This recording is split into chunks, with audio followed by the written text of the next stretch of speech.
So next topic I think we should go into, which is YouTube overrides a verdict which Konami basically with Konami taking down a video. So there's a YouTuber online called who does videos on his channel, Super Bunny Hop, which I'm subscribed to. I don't know if any of you guys are subscribed to.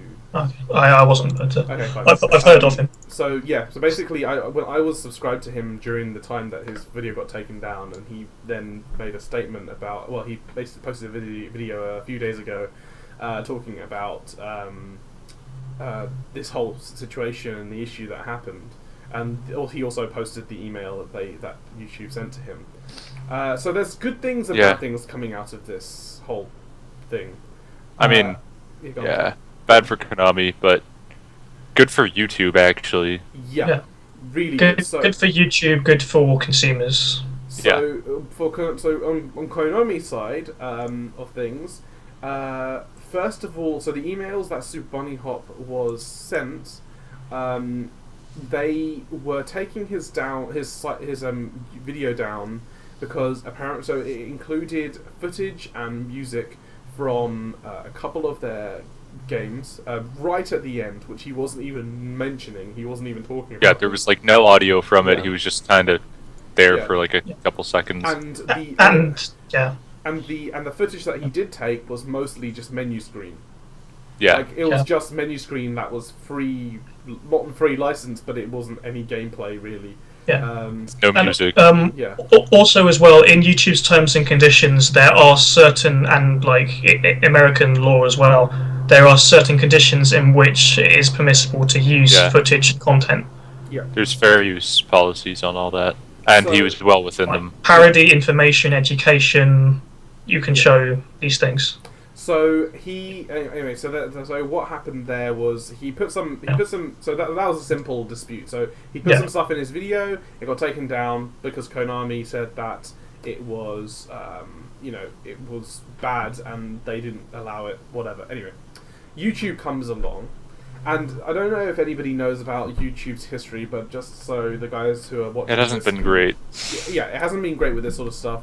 People from loads of different large channels, and I'm talking about like channels like Game Theorists, channels like Jay Wits. These are big video game. I guess you could call them talk shows or like just shows on YouTube. Who they make a living from this, and they were having videos taken down because they had footage in games, and YouTube would do very little about it, regardless of the fact that they weren't being able to get the money that they would have been living off of. So lots of things have happened in the last couple of years to do with fair use policy in terms of use and what videos you can put up and can't put up. Nintendo's just the tip of the iceberg in that. Nintendo has been very, very, very big for that, because a lot of people are now moving away from ever wanting to even make videos about Nintendo stuff. Because it's just so unfortunate. Because you get nothing out of it. Yeah, because if you make something with a Nintendo, just so that anybody knows, just was it a public service announcement?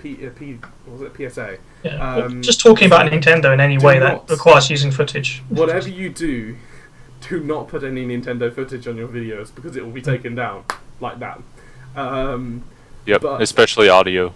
Yeah. They usually skim for audio.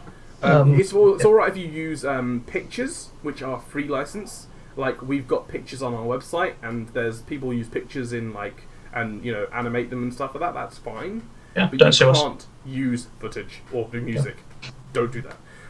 Anyway. Yeah. So getting around back to the point, what happened here is this is probably at least the first documented case that YouTube have actually a person has actually gone through the system and physically clicked a button saying that Konami is not allowed to take down that video, that YouTube is not going to take down this video in Konami's name, and basically sent Konami an email and forwarded this email or CC'd the email to Super Bunny Hop's channel, saying that Konami did not have sufficient evidence for your video to be taken down, and this whole system has been revoked, and and no strikes against his account either, no because against your account, that can be pretty serious. Usually get 3 strikes, and that would be one of them.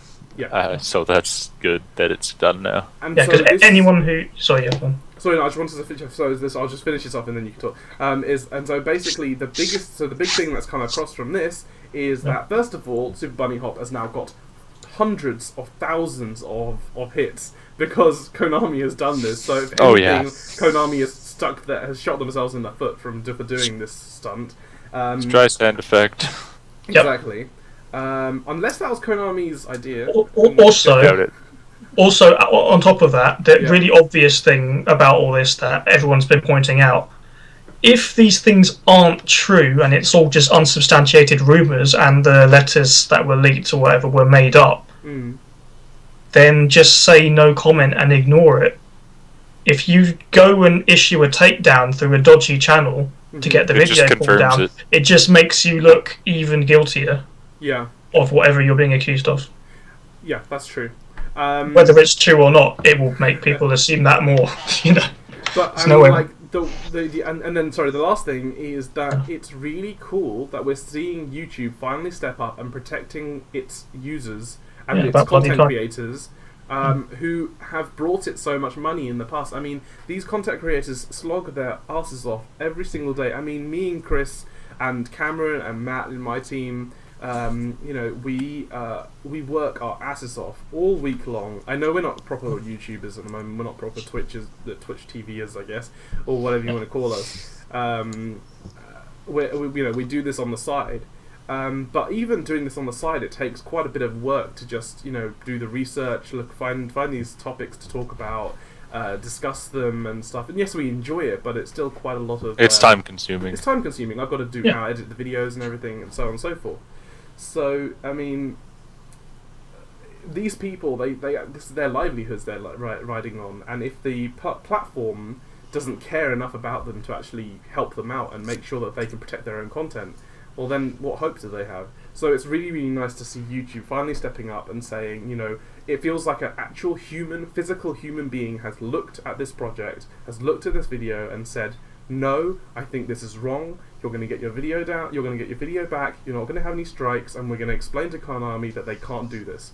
And it's really nice to see them finally stepping up and saying, you know what, we're going to sort this out. So hopefully that's going to be a positive upward curve for them. Hopefully that's a trend. And also one of the really rare examples where they just leave it to sit in their customer service system for years before they give a canned response, because that's one of the problems with their copyright system is it's very poorly managed.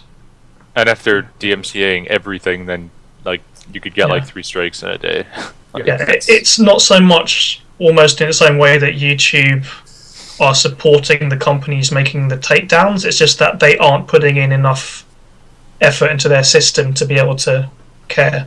I mean, they kind of by law had to make it really easy for companies to send a DMCA request, but they haven't put the same effort in to protect the content creators. Yeah.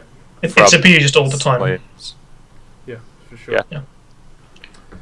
I think that there isn't much else to talk about that though. Yeah, so that's good to see. It's an encouraging trend there, and Konami continues to kind of dig their PR hole a little bit.